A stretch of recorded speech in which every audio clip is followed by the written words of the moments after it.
நம்ம தோட்டத்தில் விளைஞ்ச கத்திரிக்காயை வச்சு இன்றைக்கி சூப்பரான எண்ணெய் கத்திரிக்காய் குழம்பு தான் ரெடி பண்ண போகிறேன். ஃபஸ்ட்டு அதுக்கு புளிக்குழம்பு மசாலா ரெடி பண்ணிக்கலாம்.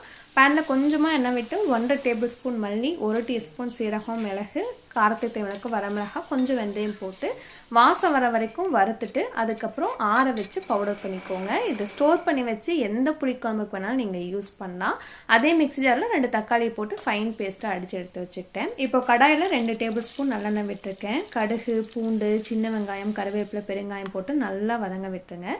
கத்திரிக்காயை காம்பை லைட்டாக கட் பண்ணிவிட்டு மேலே 4ஆக கீறிட்டு பூச்சி எதாவது இருக்கான்னு செக் பண்ணிவிட்டு அதுக்கப்புறம் எண்ணெயில் போட்டு நல்லா சுருண்டு வந்ததுக்கப்புறம் அரைச்சி வச்சுருக்க புளிக்குழம்பு மசாலா, தக்காளி பேஸ்ட்டை சேர்த்துட்டு உப்பு, மஞ்சத்தூள் போட்டு நல்லா எண்ணெய் பிரிஞ்சு வரணும். அதுக்கப்புறம் தான் புளி ஊற்றணும். ஒரு சின்ன லெமன் சைஸ் புளி தான் ஊற வச்சுருந்தேன்.